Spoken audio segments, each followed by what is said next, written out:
If I really allowed my fear to be in control, I certainly wouldn't have the life that I have. So I have had to master my relationship with fear. It is still, I think, as loud a voice as it ever has been. I just handle it differently.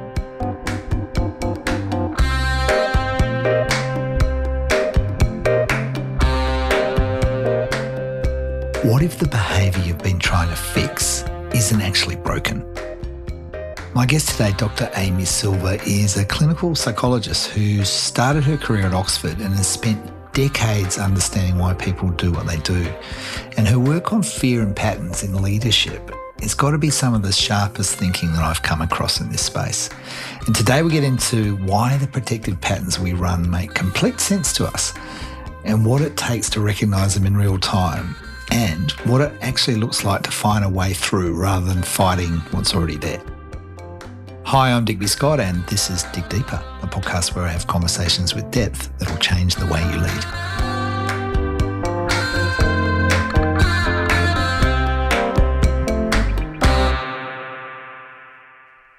Hey, Amy, welcome to Dig Deeper. Hey, Digby, this is exciting. Thanks for having me. We're going to have, I reckon, such a fascinating conversation. I wanted to start with what's lighting you up at the moment? Like, where's your energy drawn in your work? What are you fascinated by at the moment? Wow, at the moment, what's really fascinating is this work that I'm doing on helping people identify the patterns of thinking and behaviour that they have got caught in over their lives, that it serves them really well and has really good pattern for them to help them succeed in life, but that potentially is stopping them from moving into the next iteration of their world. So I've developed a bit of an understanding of some key patterns that prevent people from moving forward or sustainably moving forward. Yeah, it's really fun to kind of bring that to my clients and to see it come alive, because up until about 6 months ago, it was just sort of living in my head as an idea to help people. And now it's actually out there in the world. And I don't know about you, but when you see people using language that you've thought about and you hear it being replayed, or you hear people kind of resonating with the content, it's just, you know, the idea is free, you know, in the world, and people are making use of it. So it's really exciting to watch people use it and think about it and use it in a way to help them.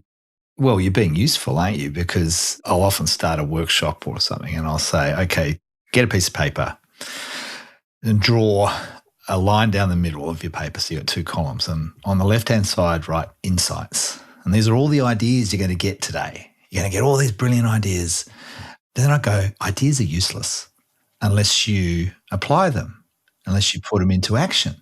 And so on the right-hand side, on your right-hand column, put actions, and then answer the question, how might I put this idea into action? How could it be useful? What could I do with it? And then at the end of the workshop, I'll say, okay, go through your insights and actions and pick one thing on the right-hand side that you're going to experiment with, because your story is about bringing an idea to life. And I think that's the essence of leadership. You know, it's creating rather than reacting. It's bringing into being something that you think needs to be in the world. And that's what you've done.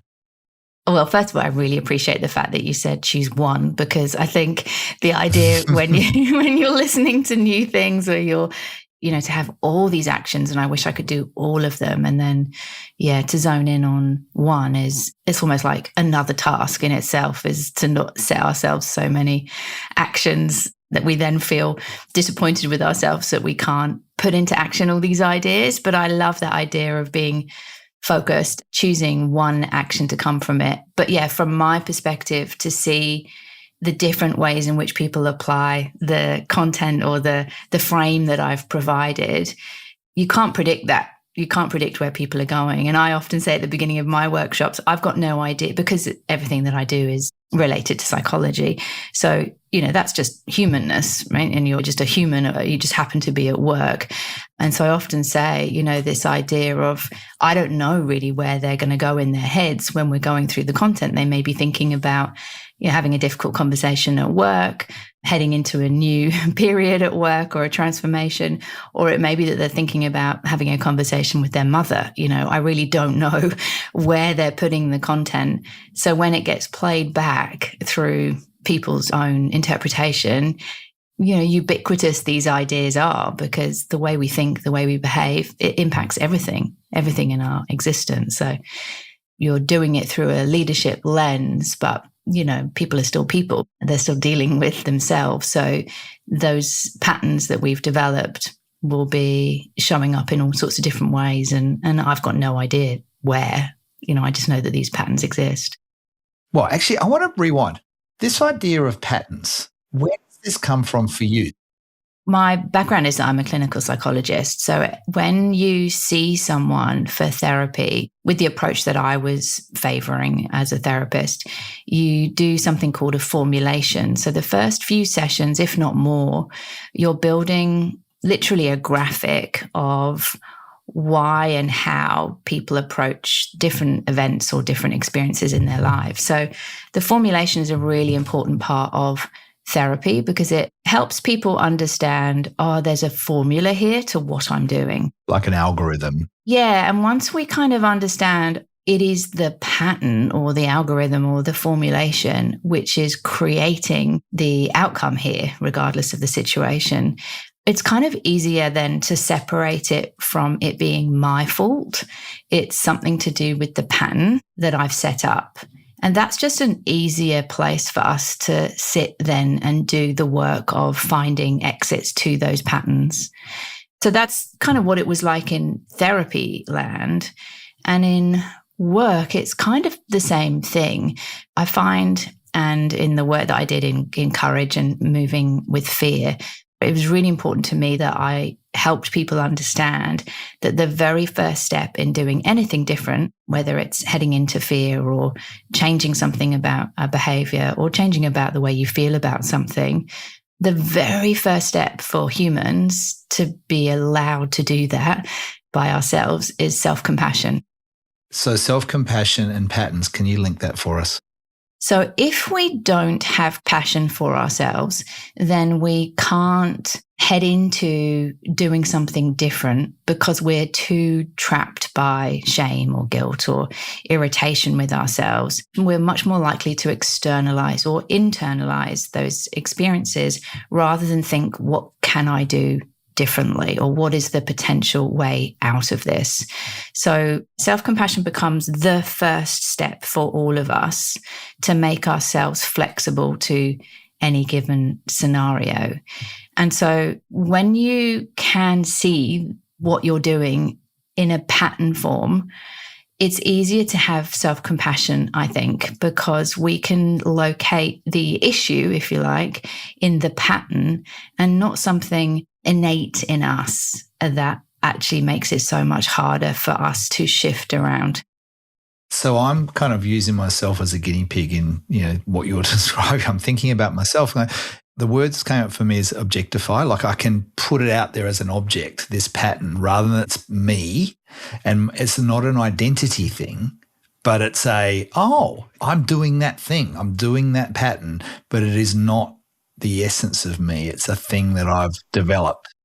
And it's not necessarily your fault, it's a habit. So what do we do about it, as opposed to, oh my God, I'm never going to be any different. Why am I like this? Why am I not like that person? It's never going to be different from this. There's no worthiness to doing anything different. Yeah, or we just put it all in wishes. I wish.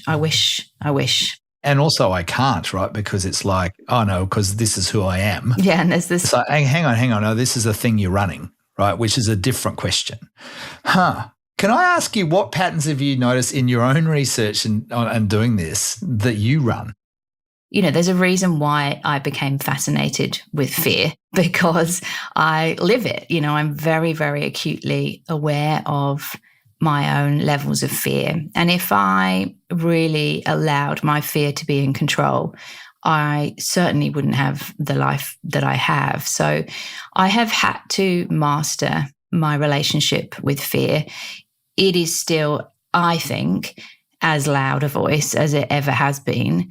I just handle it differently. So I very much feel that fear is a guide for me and helps me understand where next. I always think that when I feel fearful about something, it's often like a little flag raising for me. And now my relationship is, oh God, I've better go and hunt that flag down. I've got to head for it, lean into it. But my real core desire and the pattern that I think that I had for a very long time was to avoid the fear and to move away from it. And that was avoidance of tasks, but it could also be avoidance of intimacy or connection, really, because I just didn't want to get hurt. So that was a very quick and easy way to not get physically hurt or emotionally hurt, was to avoid. But as I said, I've worked really, really hard now to modify that behavior. So I think that pattern is something that I understand I have a desire for, but I really believe that I have mastered that enough that once I notice it, I can start to adjust it. I reckon awareness brings choice, right? If you've got the awareness of the pattern, you've got language for it, you can say this is what it is, then you've got some choices about what happens next. And there's a sense of agency that comes with that. I can really relate to that.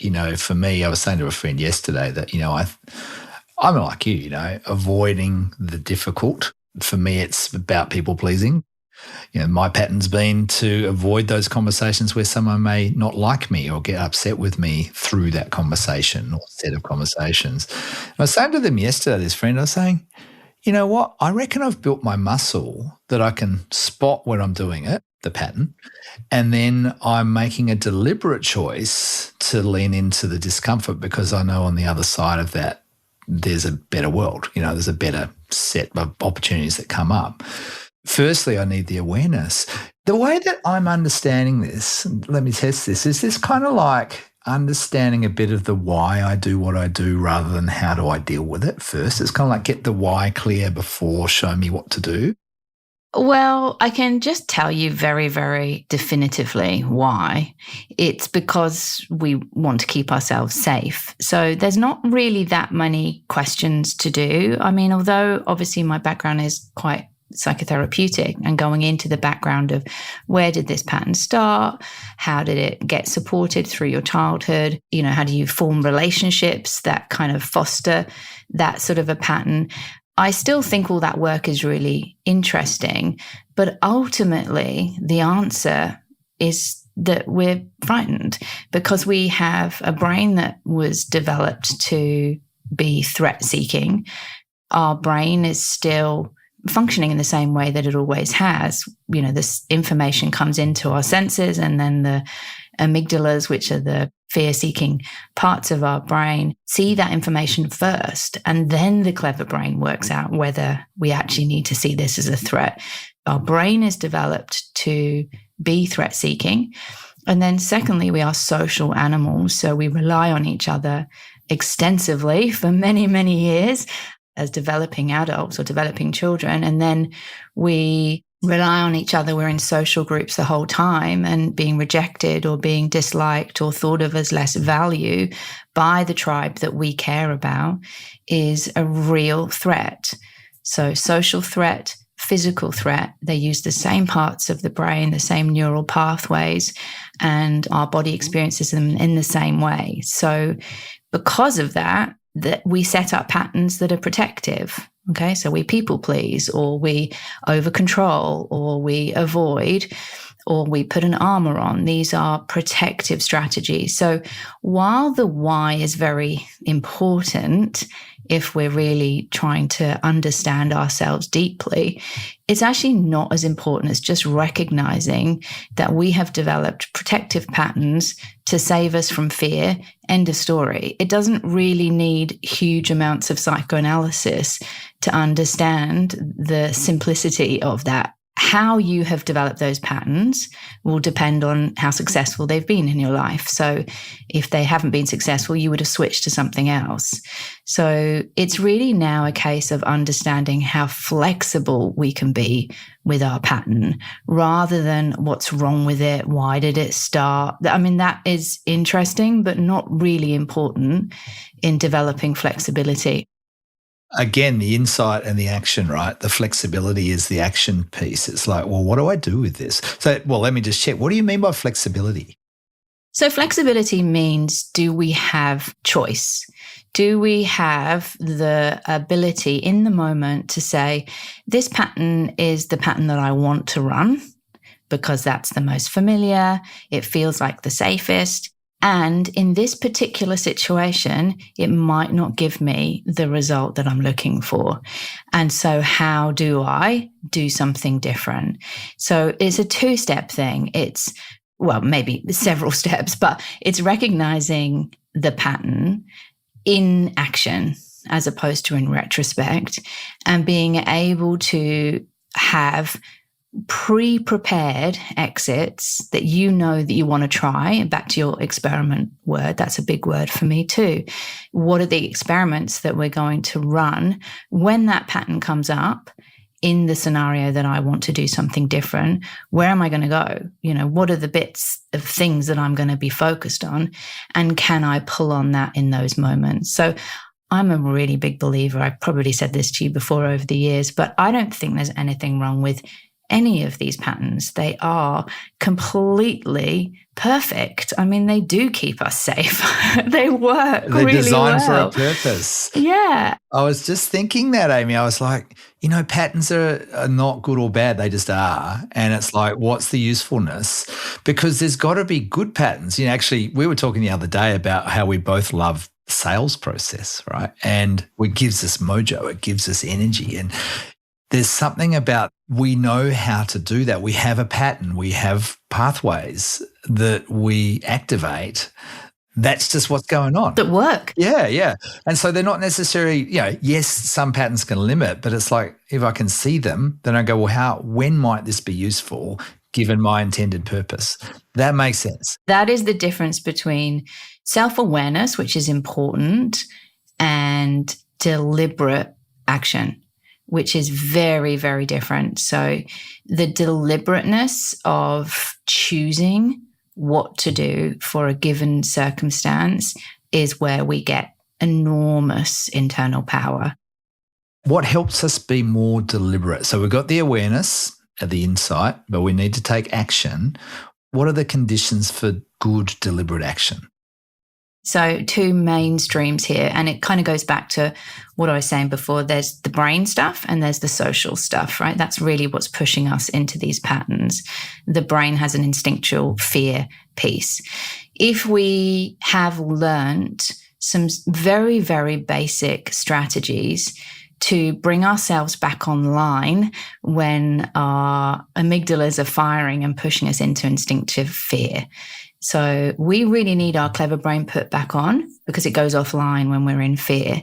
So those strategies are very, very basic and are all around, regulating your breathing, reminding yourself where you are, using your senses. They're all the very strong grounding techniques, which of course there are hundreds of. And if you don't have an understanding of how to ground yourself and bring yourself back online when your instinctive fear is activated, you have to learn them.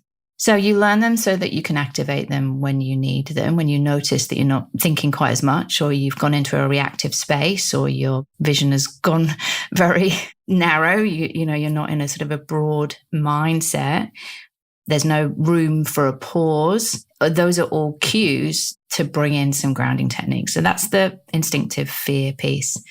And then the other side, which is the social side and understanding how we have formed these patterns to keep safe in our social tribes, is having, again, preparation. I mean, the answer to this is prepare. The value of being able to understand that we have patterns that are playing on repeat without our consciousness is not just to know, oh, that's what I'm doing. It's to prepare for the fact that we know that it's going to run again.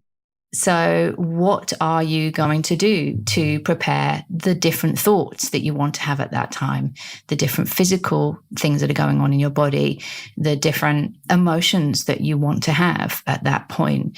So it's actually about doing the work in advance or kind of alongside you running the patterns. I think a lot of us, all of us, until we're kind of focused on it, give a lot to luck, or I'll do something different next time.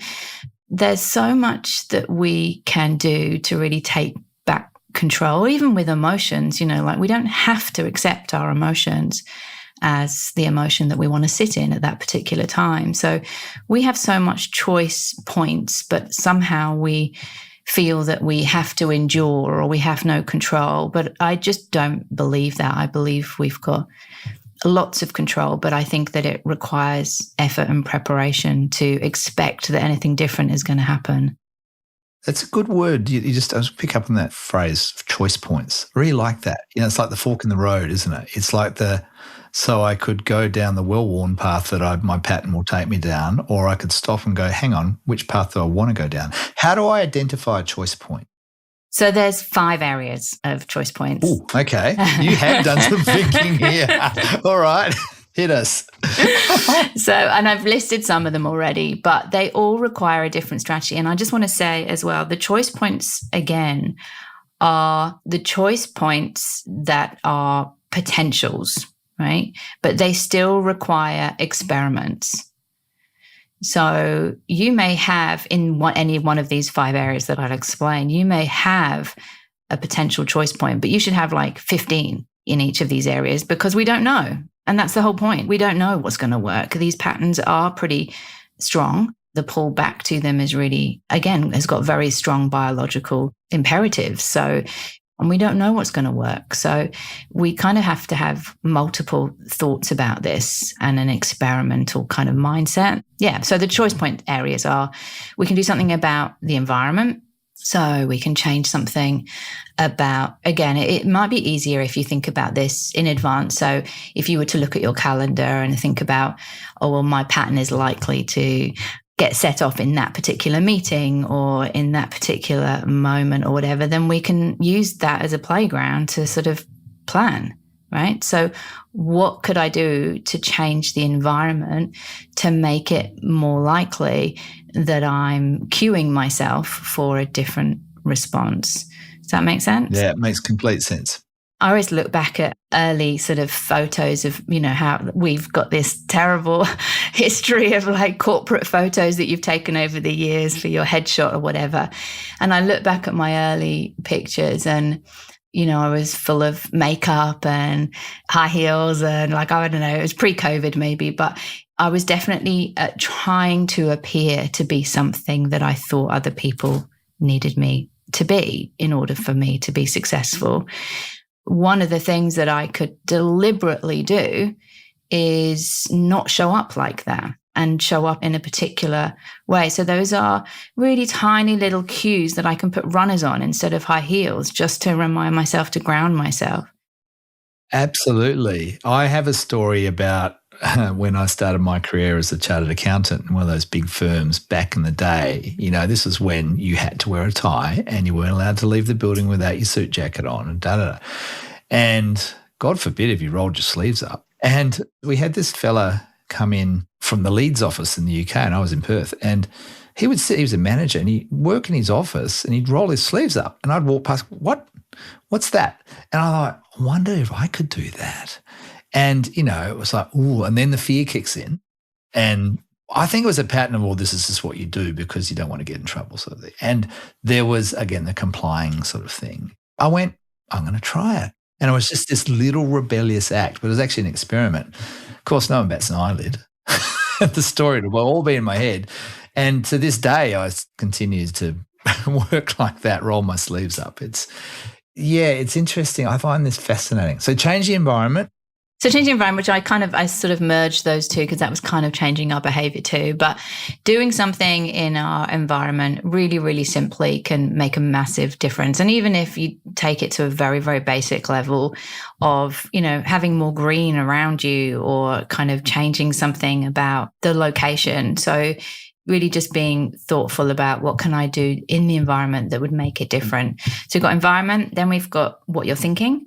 So again, as opposed to just hoping that we can tolerate the thought that we know is going to come up, like one of my classics is, I'm so boring, or like I've got nothing to offer, or whatever the thing is. So You're not boring, Amy.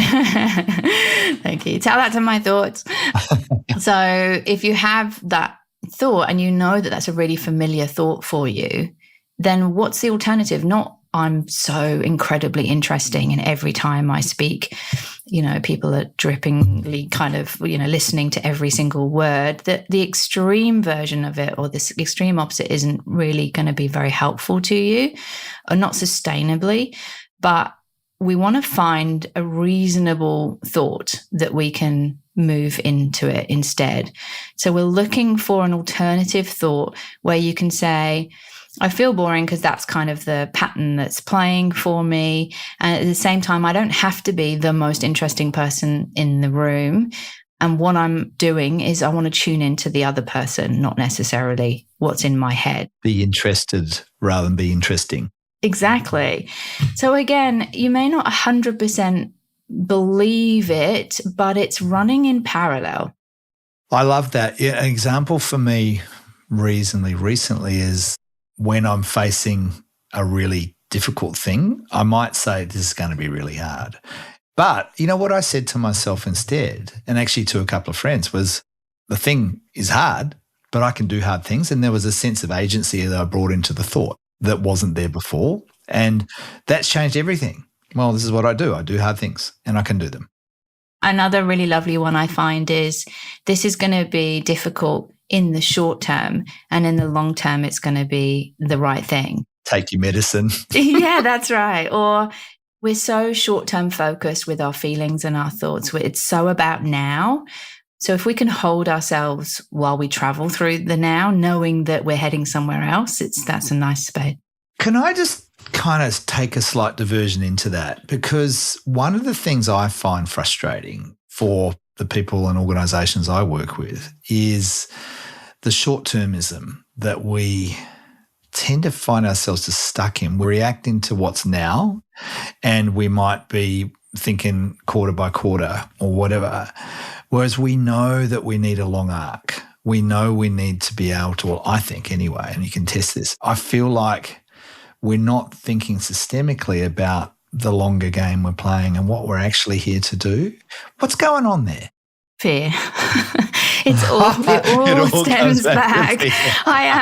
I've got a very one-track mind, but it does all come back to fear. If we are in a fearful situation, we don't have capacity, or we cannot prioritize the future. Right, because we have to deal with the now. We have to deal with the now. So if we're not aware of our patterns that are limiting us because they're based in fear, that's right, then we are just going to keep running the short-term game. And just to play as well what you already know, but when we're thinking in teams around the future and wanting to sort of increase our attention on that, we're not only thinking about that systemically, but individually we are too. So we forget quite quickly that a team is made up of individuals who are carrying their own personal fears and their own personal identities, their own personal expectations of themselves or their work. And their commitment to the long term is also tempered by this personal level of fear, which again, they won't necessarily, or any of us don't necessarily identify it as fear. But it's about wanting to do a good job, not wanting to let people down. Those are all fear-based kind of conversations, again, that we need to, I think, make explicit to enable us to get over them. I always say, fear is interfering with a lot of our decision making. So it's not that we don't want to listen to fear. It's got a lot of really great things to say. It warns us of a lot of things. And if we didn't have fear, we'd be dead. So we need fear, and we need to understand where it is getting in our way of thinking about something that we need to be thinking about. You mentioned teams. What are some of the patterns that you see teams run that can be unearthed and worked with? Yeah. So one of the things that I do, a program that I offer, is team to team work.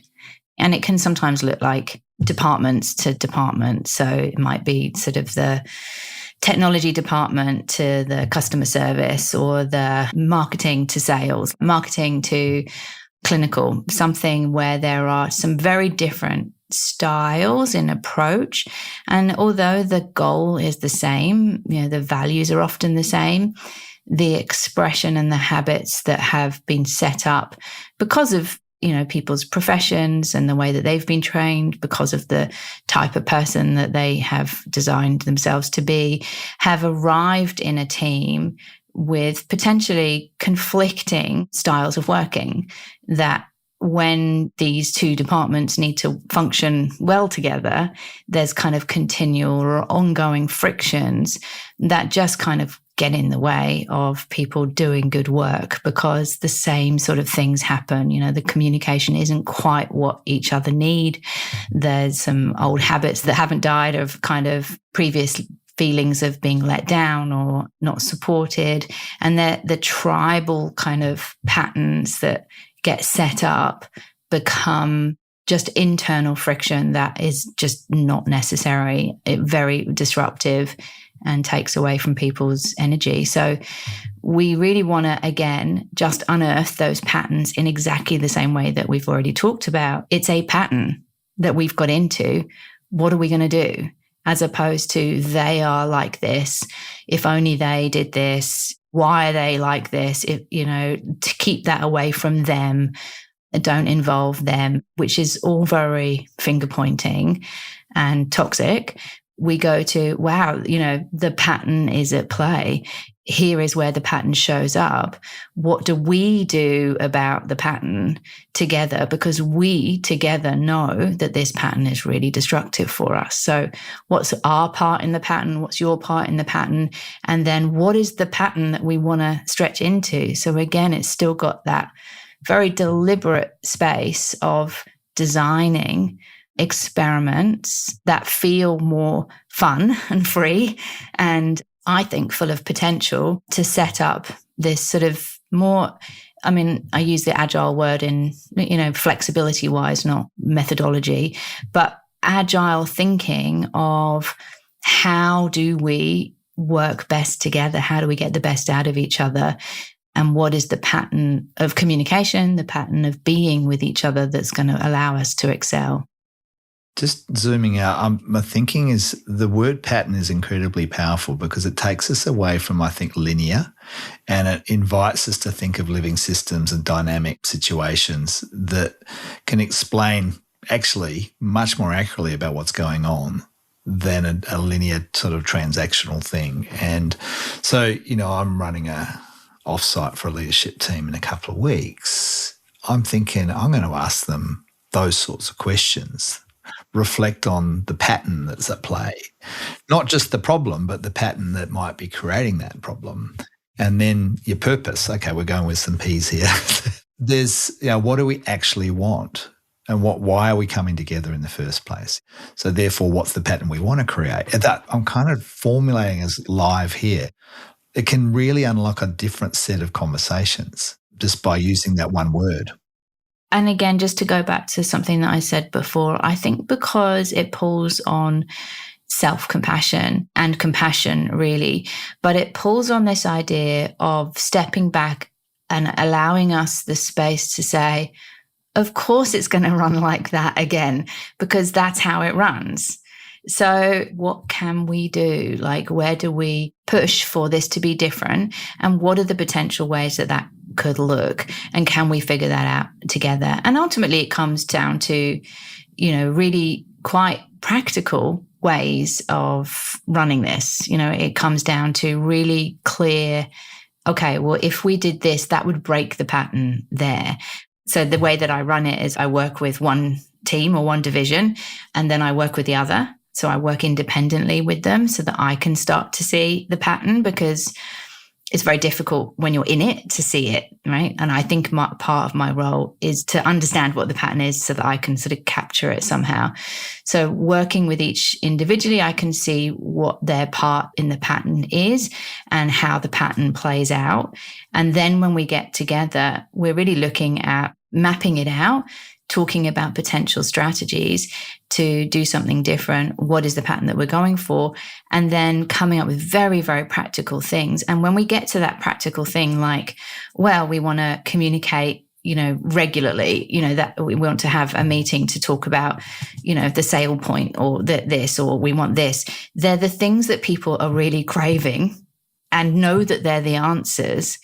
But there's a sort of a lightness and a joy about the sort of heading into it because they've sort of forgiven themselves or each other for playing the pattern.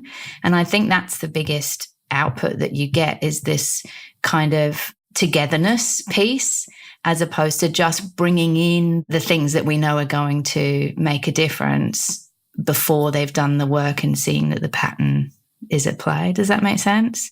Absolutely. One thing I really would love just to invite us to explore a little bit is a little bit about your journey into this, because you're clearly deep expert in your space, and that you started as a clinical psychologist way back in those. Well, not way back, Digby, not way back. 2 years ago. Yeah, exactly. No, we need to give you more credence than that, right? You've had some years going around the sun, right? We've had some time going around the sun. We both have. There's this sort of journey for you because you're not doing that clinical work anymore. You're working more in the corporate land. What have you had to learn around patterns for yourself and letting go and evolve? Because to me, you're not there. It's an evolution, right? What have you learned around your own patterns and how to work with them through that journey? As I said before, I think fear is a very good friend of mine, right? I have a really strong relationship with fear, and I'm continuously trying to learn how to manage that. But what I think I am pretty good at is moving around my patterns in a really deliberate way. So I identified pretty early in my career as a clinical psychologist that the track or the way that I was heading was all mapped out. And so I was working at Oxford University, and I knew that I could keep going with publishing papers, supervising other doctorate students, and head towards professorship. That was a very clear path, not immediately, but that was the path that I was heading towards. And I, somewhere in that sort of period of time, decided that I wondered if I was on this path because it was the path that I was on, as opposed to deliberately choosing a different path or a path that I wanted to be on. And so that kind of pattern of checking out, do I actually want to be doing what I'm doing? I think I started quite early. I'm really grateful that I did. And so I actually left this quite serious job and went to drama school for a year. I applied to go to drama school and got in, which I was very, very surprised about, and then had to drastically change my life to move from Oxford to London to go to drama school for a year. And, 1 week I'm sort of helping patients that are in a very difficult place. And the next week I'm sort of leaping around a church hall pretending to be a giraffe. Like, it was a very surreal. Not that big a leap, is it? Yeah, I think I kind of did. Again, in fear work, we talk about either a flooding experience where you just, get dumped in the thing that you're fearful of, or you do a graded approach to the thing that you're fearful of. And I think I'm quite good at, when it comes to it, I can make those big flooding experiences for myself and jump and have faith, pretty much what you said before, that, this is going to be difficult. And I only have, I think, one life. I think I only have, these moments. You're the master of this, which is where I'd love to spin the end of my spiel now back to you, because you're so good at being very deliberate about where you put your energy. And I think I learned very early that I could do that. that I get a lot of energy from that. It's a very scary thing, but it's where I feel most alive, is where I'm switching. And so that's not necessarily a pattern switch, but it required so much of an upgrade to the flexibility that I was running with on what I was thinking and what I was doing and what I was feeling and the different spaces that I was in. And I think I've just done that, quite consistently throughout my world. Yeah, I love the link you make between scary and alive.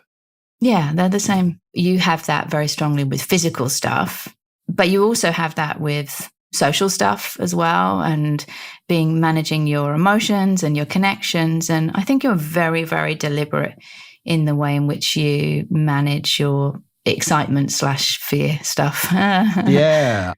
To me, there was a turning point.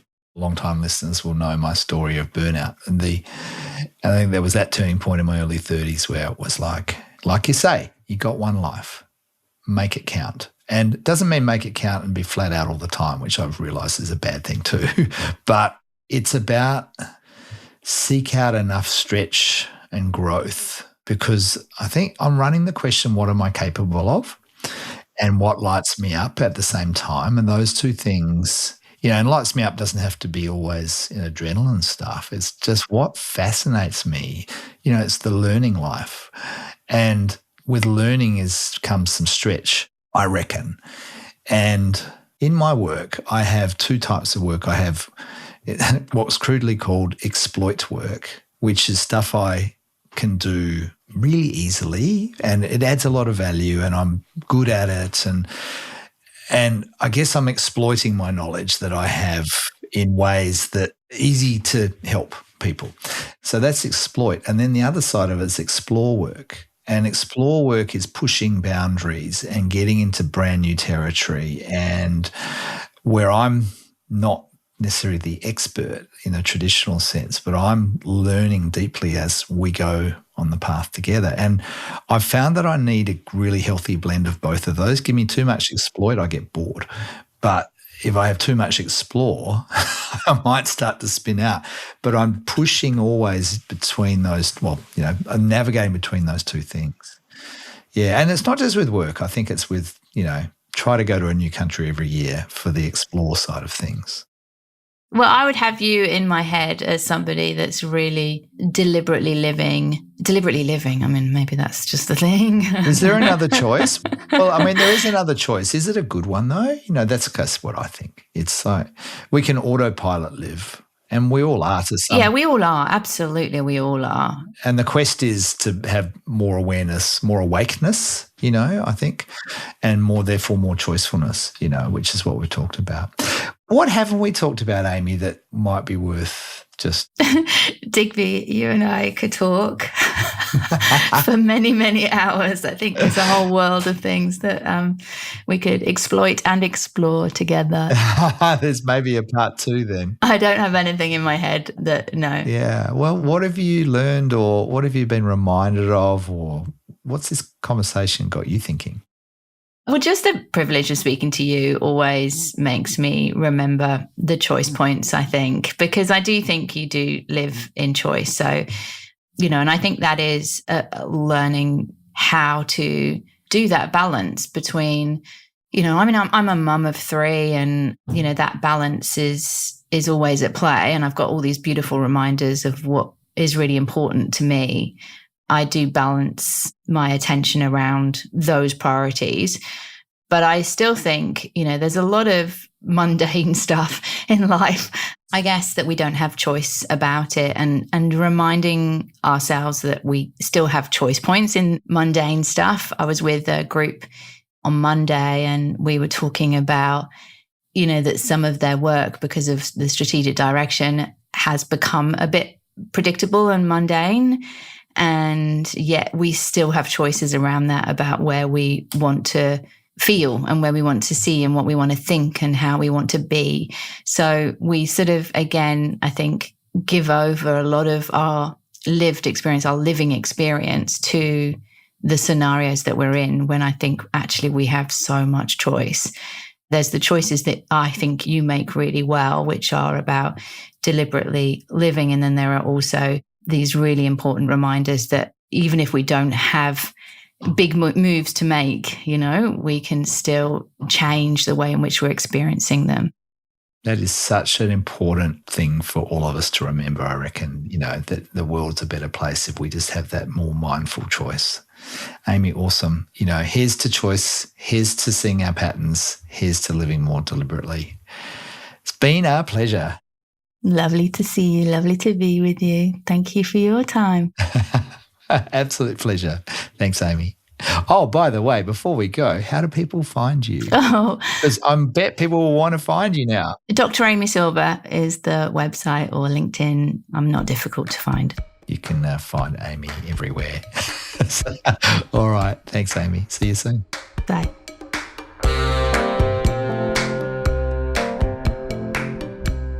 So there's something Amy said early on that has really struck me. I'm still sitting with it. This point that the patterns that we run, you know, the people pleasing or the over controlling or the avoiding, they're not flaws, but they're protective strategies. That's really helpful for me. This idea that they were designed to keep us safe, and at some point they're actually kind of useful. And the problem is that isn't that we have them. The problem's that we keep running them way beyond their use-by date, you know, after the situation or the context change, and we don't even notice we're doing it. And I reckon that reframe matters more than it might seem, because, you know, the moment you can see a pattern, as something separate from who you are, you stop fighting yourself and you start working with something that you can actually move. You can just put it at a distance and look at it. And the first move is self-compassion. It's not just a nice to have idea. I reckon it's almost like a prerequisite. You can't shift what you're still shaming yourself for. So here's something I'd love you to do, or at least invite you to do. Think about one pattern you've been running on autopilot and just name it as a pattern. It's not like it's a character flaw. And then ask yourself, next time it shows up, what's one small experiment I could try? And that's where the choice is. And as Amy's reminded us, we've all got plenty of choice, more than we think. Thanks again to Gabby White for making all this happen, and for Cane Power for making it sound awesome. I'm DB Scott. This is Dig Deeper. Until next time, go well.